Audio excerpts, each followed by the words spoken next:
জীবনে কঠিন পরিস্থিতির সম্মুখীন হলে কিছু মানুষ ভেঙে পড়েন, হাল ছেড়ে দেন। আবার কিছু মানুষ আছেন যারা চরম বিপর্যয়ের সম্মুখীন হয়েও ভেঙে না পড়ে ঠান্ডা মাথায় কিভাবে সেই পরিস্থিতি থেকে বের হবেন তার রাস্তা খোঁজেন। আজকের গল্প সেরকমই একজন গৃহবধূকে নিয়ে।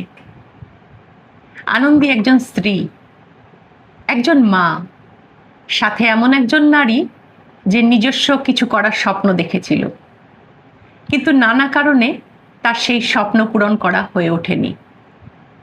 হঠাৎ তার জীবনে চরম বিপর্যয় নেমে এলো।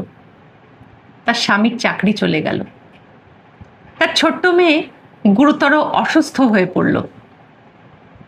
চারিদিক দিয়ে তাকে সমস্যা ঘিরে ধরল, কিন্তু সে খুব ঠান্ডা মাথার মেয়ে। এইরকম পরিস্থিতিতে ভেঙে না পড়ে সে ভাবতে লাগলো কিভাবে এই পরিস্থিতির পরিবর্তন করা যায়।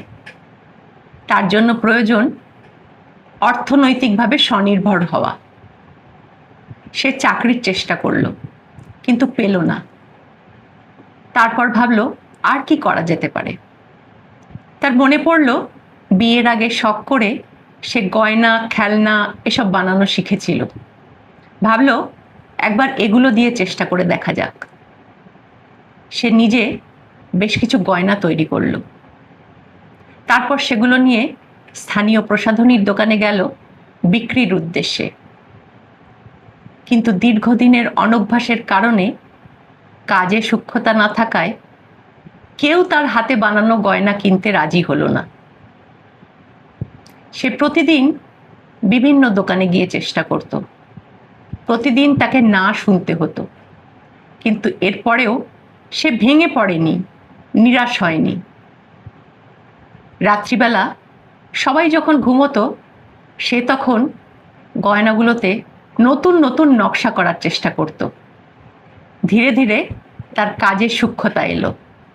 এবার দোকানদারেরা তার হাতে বানানো গয়না কিনতে শুরু করলো। এক সময় তার হাতে বানানো গয়না এলাকার মহিলাদের মধ্যে বেশ জনপ্রিয় হলো। যেসব মহিলারা নিজস্ব কিছু করার স্বপ্ন দেখেছিলেন, আনন্দী তাদের কাছে অনুপ্রেরণা হয়ে উঠল। যারা একদিন তার যোগ্যতা নিয়ে সন্দেহ প্রকাশ করেছিল, আজ তারাই তার কাছে পরামর্শের জন্য আসতো। ধীরে ধীরে টাকা জমিয়ে সে নিজস্ব একটা দোকান দিল। সে আর তার স্বামী মিলে দোকানটা চালাতো। এখন তার নিজের হাতে বানানো গয়না বিক্রির জন্য তাকে আর দোকানে দোকানে ঘুরতে হতো না। সে নিজের দোকানেই তার হাতে বানানো গয়না বিক্রি করত। একদিন সে দোকানে বসে পুরনো দিনের কথা ভাবছিল জীবনযুদ্ধে ক্লান্ত বিধ্বস্ত সেই নারীর কথা, যে একদিন তার হাতে বানানো গয়না বিক্রির জন্য দোকানে দোকানে ঘুরে বেরিয়েছে। সে নিজেকে বলল, তুমি থামতে শেখোনি, তাই আজ তুমি এইখানে দাঁড়িয়ে। সেদিন রাতে সে সমাজ মাধ্যমে সেই সব মহিলাদের উদ্দেশ্যে একটা বার্তা দিল যারা জীবনে নিজস্ব কিছু করার স্বপ্ন দেখেছেন।